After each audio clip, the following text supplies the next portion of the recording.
VP of Finance at Patron, and I oversee the finance and accounting team, and the data science and analytics team also reports up to me. I've been at Patron for about 5 years full-time, but I've known the co-founders since we were freshmen in college together. And I also played drums with Jack, the CEO, and with his band Pamplemousse. And we toured together a bunch over the years. Patreon is a way for a creator to build a membership, a subscription-based membership to their content. It lets artists make money and also connect with the fans who love their work the most. The thing is, a lot of artists in the world are struggling right now because their tours are being canceled, and actually ad revenue sucks right now too. The CPMs are way down on YouTube because advertisers are just not spending as much on advertising. So a lot of creators around the world have seen their traditional sources of revenue suffer as a result of COVID-19. And as a result, a lot of people are turning to online forms of digital monetization. And that's what Patreon offers. So the COVID-19 has generated a very large influx of creators launching on Patreon over the past 2 months.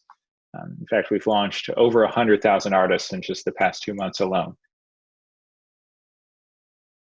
We added some tooltips to the product to help guide new people through the experience better than before. We're running live streams and product tours for folks to introduce them to the product. That's certainly one of the main impacts of the pandemic on our business has been a large influx of creators launching on the site. There are some new kinds of creators who are launching on Patreon we hadn't really seen as much of before. One is like fitness instructors. So there are a bunch of like yoga teachers and other fitness instructors who can no longer teach classes in person and who are turning to online classes and using Patreon as a paywall, as a way to monetize it. We've had a lot more bands launch than usual, and they're bigger bands than we had been launching before. If you can't tour and you're having to play shows online, then using something like Patreon as a way to monetize it is a good way to do it. I expected folks to delete their pledges or maybe just be less likely to subscribe. But in fact, the opposite of that has happened on Patreon. Net patron acquisition and patron retention have both significantly improved as a result of the pandemic.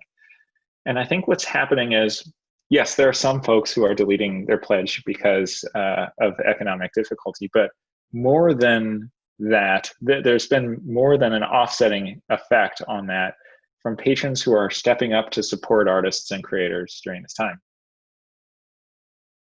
We've been doing a number of live streams to interview other artists and creators and ask them what they're doing to cope with the changing times. It's just helpful, I think, to hear about how other YouTubers, bands, podcasters are finding a way to create their content. We ran a streamathon and this fundraiser that we called What the Fund, where a whole bunch of people contributed money to help support artists through this tough time.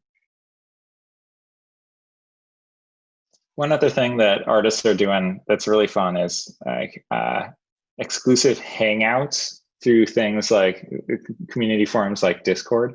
So Pamplemousse, for example, has been holding these patron-only hang sessions on their exclusive Discord channel, and doing things like listening to an album together.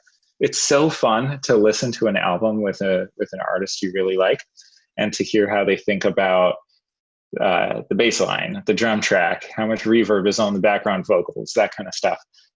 We've been hearing a lot of stories of folks doing like exclusive hang sessions on things like Discord. I am very curious to see what life is like at Patreon 6 months from now, because I'm not sure if we want to go back to normal office work. Maybe a significant part of our team can just stay remote. I think there are some folks who dread working remotely and can't wait to get back into the office. And there are some folks who actually kind of enjoy not having the commute, where it's actually more productive to work remotely.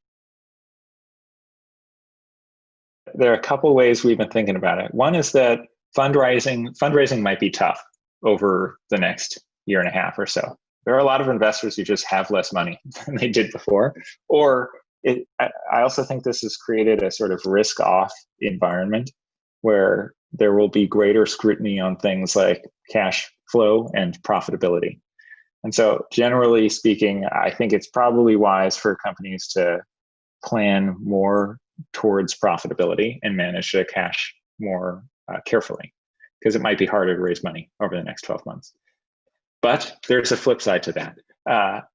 With so much changing in the market right now, this is an opportunity for some companies who are willing to act boldly and take some bold steps in the market.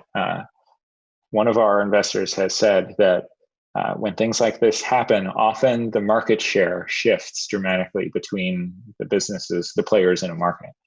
And there are some cases where in past recessions and downturns, the bold, aggressive companies that moved quickly were ones that came out of it a lot stronger than they were in the beginning. If you're a company that has a lot of cash right now, or the ability to raise it if you need it, then this might be a good time for you to think about acquiring other businesses. And Patreon's actively doing that right now. If there are companies that are struggling with their cash flows, then this could be a good time for us to acquire one on favorable terms. The other area where this comes into play is marketing. Advertising has never been cheaper, or it's especially inexpensive right now. And Patreon has decided to really step on the gas with our paid marketing spend. There are a lot of artists who really need us, and not a lot of artists. There are also a lot of artists who don't even know that we exist and how Patreon works. And advertising is cheaper because there's not as much demand for it right now. In terms of what companies are doing right now to support artists through this time, I think it's great to see so many platforms and content distribution platforms stepping up to raise money and support artists through this tough time. And also, it's interesting to me that many of these platforms are also the same ones that I think have been exploiting creators for years and charging very high take rates, taking a huge share of the revenues that ought to be going to artists in the first place. I'm proud of the fact that Patreon's pricing is less than half of what most platforms charge for this sort of thing. Patreon is mainly trying to fix the system, the whole system that gives creators a fair deal for creating the work that they deliver to the world.